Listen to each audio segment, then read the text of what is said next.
আপনার হচ্ছে যে ছবিতে হচ্ছে পিএনজি ফাইলটা কিভাবে অ্যাড করতে হয় সেটা আমি দেখিয়ে দিচ্ছি। তো দেখানোর জন্য ফার্স্টে আমি একটা অ্যাপস আপনাদের দেখাচ্ছি। সেটা হচ্ছে যে এই অ্যাপসটা, এটার নাম হচ্ছে পিক্সেল অ্যাপ। এখানে আপনি গুগলে যাওয়ার পর অ্যাভেলেবেল এটা পেয়ে যাবেন একদম ফ্রি। আমি এটা ওপেন করতেছি। ওপেন করার পর আমি ক্যান্সেল দিতেছি। তো এখানে দেখেন একটা টেক্সট আছে, আমি টেক্সটটা ডিলিট করে দিব। ডিলিটটা করব হচ্ছে এই যে এখানে ডিলিট অপশনে যাওয়ার পরে এটা ডিলিট হয়ে যাবে। তো তারপর দেখা যাচ্ছে যে আপনি আসলে কোন ছবিটা মধ্যে আপনার কোন প্রোডাক্টের উপরে আপনি অ্যাড করতে চাচ্ছেন আপনার পিএনজি ফাইলটা, তার জন্য হচ্ছে আমাদের মানে ছবিটা অ্যাড করতে হবে। তো আমি ছবিটা অ্যাড করার জন্য দেখেন আসলে এটা তো দেখানো যাচ্ছে না, তো তারপরেও একটু খেয়াল করে নিতে হবে। ধরেন এই দিক থেকে এই যে এইখানে একটা দেখেন আইকন আছে, দেখবেন। তো আমি এখানে যাচ্ছি, যাওয়ার পর আমি ফ্রম গ্যালারিতে যাচ্ছি। এখানে অনেক ছবি আছে, আমি একটা ছবি দেখাই। ধরেন এই ঝুমকার ছবিটাই আমার খুব ভালো লাগছিল। ধরেন এটার মধ্যে আমি এখন একটা লোগো অ্যাড করব। তো আমি এটা নিয়ে নিলাম। এটা এইভাবে নেওয়ার সুবিধাটা হচ্ছে কি, আপনার ছবির সাইজটা যত বড় ছিল ততটুকুই থেকে যাবে, আর হচ্ছে যে এটা রেজলিউশন ঠিক তেমনই থাকবে, আর এটা নড়াচড়া করবে না। আপনি ইজিলি ছবিটা আপনার লোগোটা অ্যাড করতে পারবেন। তো এখন অ্যাড করতে হলে আপনাকে ফার্স্টে এই যে প্লাস আইকন আছে এখানে অ্যাড করতে হবে। এই যে প্লাস আইকন আছে এখানে আমরা যাব, প্লাস আইকন। আমি একটা পিএনজি লোগো ডাউনলোড করে রাখছি, এই যে পিএনজি লোগো। তারপর এটা এখন আমি ছোট করে ধরেন এই পাশে আমি এটাকে লাগাবো। তো আমি এভাবেও লাগাতে পারি। আবার হচ্ছে এখন আমার ইচ্ছা হচ্ছে ধরেন এটার ব্যাকগ্রাউন্ড, এটা কালারটা ফুটতেছে না, তো আমি তখন কি করতে পারি, আমি এই যে মাঝখানের যে আইকনটা দেখতেছেন, দেখেন নীল কালার হয়ে আছে, এটাতে আমি গেলাম। যাওয়ার পরে এখান থেকে আমি যে কালার আছে সেই কালারে গেলাম, যাওয়ার পর ইনাবেল করে দিলাম। দেখেন করে দেওয়ার পর এটা রেড কালার হয়ে গেছে, কারণ এখানে রেড কালার দেওয়া আছে। এখানে অ্যাশ কালারটাও দেওয়া যায়, হোয়াইট কালার দেওয়া যায়, তারপর পিঙ্ক দেওয়া যায়। মানে এক কথায় যে যে কোনো কালারের সাথে এটা আপনি ম্যাচ করে করতে পারেন, সেটা আসলে আপনার উপর নির্ভর করে আপনি কোন কালার করবেন। তারপর গ্রেডিয়েন্ট কালার আপনি দিতে পারবেন।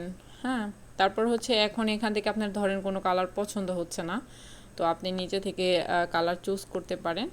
তার জন্য হচ্ছে যে আপনাকে এই যে প্লাস আইকন দেখেন, আমি প্লাস আইকনে চাপছি।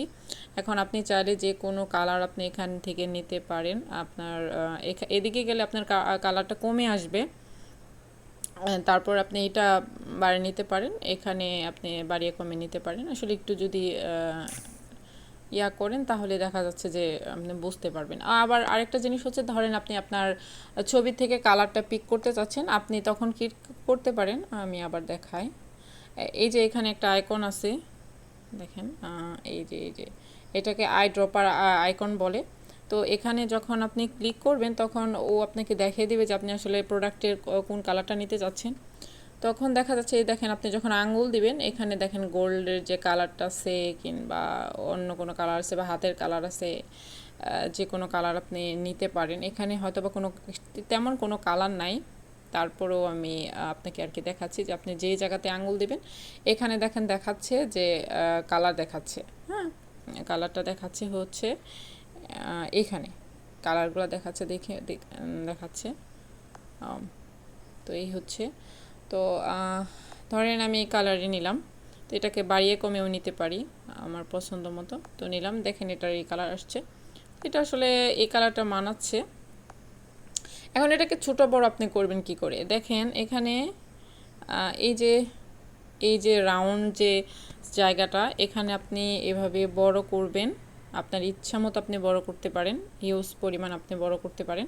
আবার চাইলে আপনি এইটাকে জোরে ধরে, প্রথমে একটু সমস্যা হবে, কারণ হচ্ছে ফার্স্ট টাইম আমরা যে কোনো কিছু ইউজ করতে গেলে আমাদের একটু সময় লাগে, হয়তো বা আপনার ফার্স্টের দিকে হবে না, আবার হবে। আমার আসলে ইউজ করতে করতে অভ্যাস হয়ে গেছে, আমি যখন প্রথম দিকে করতাম আমার একটু সমস্যা হতো।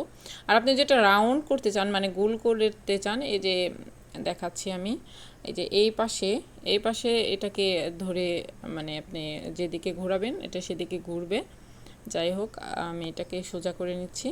ও, আপনি যদি মানে ব্যাক ধরেন, আপনি ব্যাকে যাবেন, তো ব্যাকে যাওয়ার জন্য আপনি এটা ব্যবহার করতে পারেন, যে আপনি ব্যাকে চলে যাবেন। তারপর হচ্ছে যে এটার ধরেন অনেক সময় লোগোতে কালার দেওয়া হয়, কিন্তু সেটা আবার কমাতে, মানে সবাই অনেকেই আছে কমাতে চায়, তো তার জন্য এখানে দেখেন অপাসিটি একটা সেটিংস আছে, এই যে এটা। তো অপাসিটিতে গেলাম, অপাসিটি যাওয়ার পর এখানে আমি দেখেন একদম কম করে দিতেছি লোগোটা। এই যে দেখেন, এটা কিন্তু কম করে দেওয়ার, অনেক সময় কিন্তু কম করে দেয়, তো আপনি কম করে দিতে পারেন। আপনার লোগোও থাকতেছে, প্লাস আপনার প্রোডাক্টটাও কি হচ্ছে, এটার মানে বেশি সুন্দর দেখা যাচ্ছে, বা আপনার যেভাবে পছন্দ আপনি করে নিতে পারেন, এটা যার যার ইচ্ছা। বাট আমি দেখালাম যে এই সুবিধাটা এখানে আছে, আপনি আপনার মতো করে নিতে পারতেছেন। যাই হোক, এই তো হচ্ছে মানে কি বলবো, এখানে কালার ফিল্টার করা আছে, স্যাচুরেশন আছে, এগুলোর ব্রাইটনেস বাড়াতে পারবেন, কমাতে পারবেন। যাই হোক, এভরিথিং অনেক কিছুই আছে, আপনি একটু দেখে নেবেন, দেখে নিলে হয়ে যাবে। তো এটা সেভ করবেন কিভাবে, ধরেন এখানে আপনি রাখতেছেন, সেভ করার জন্য আমাদের যেতে হবে এই যে এইখানে যে এই আইকনটা আছে, এখানে যাবেন। এখানে যাওয়ার পর দেখেন সেভ আছে, সেভ ইমেজ। আপনি চাইলে এই প্রজেক্টটা আবার মানে সেভ করে রাখতে পারবেন, পরবর্তীতে এখানে আবার আপনি কাজ করতে পারবেন, কোনো সমস্যা নেই। সেটা প্রজেক্ট যখন সেভ করবেন তখন দেখবেন ওরকম হয়ে গেছে। যাই হোক, এখানে আপনি আলট্রা দিবেন, আলট্রা দিয়ে তারপরে সেভ টু গ্যালারি দিবেন, এখানে সেভ হয়ে যাচ্ছে। আর দেখা যাচ্ছে এটা যখন আপনি প্রজেক্ট আকারে সেভ করবেন, তখন দেখা যাচ্ছে কি আপনার প্রজেক্টের নাম বলবে, যেমন আমি এখানে দিলাম লিলি, দিলাম, তো ওকে। দেখা যাচ্ছে পরবর্তীতে আমি এখানে আবার প্রজেক্টগুলো পেয়ে যাবে, যে এখানে দেখেন, এই যে দেখেন লিলি নামে প্রজেক্ট তৈরি হয়ে গেছে। এখানে আমি আবার কনফার্ম করলে দেখেন এখানে আমাকে নিয়ে আসবে। বা আমার যদি আরও প্রজেক্ট থাকে, তো সেখানে দেখা যাচ্ছে যে আমি ধরেন এটা এখন নাই, অ্যাভেলেবেল নাই, যার কারণে দেখাচ্ছে না। যাই হোক, আপনি এরকম প্রজেক্ট আকারে অনেক কিছু করে রাখতে পারবেন। এখানে সুবিধা হলো, ভিডিওটা অনেক লম্বা হলো, যার কারণে আমি বিস্তারিত সব বলে দিছি, আর এখানে কোনো ভিডিও কাটছাট করি নাই আপনাদের সুবিধার জন্য। আশা করি অনেক কাজে লাগবে।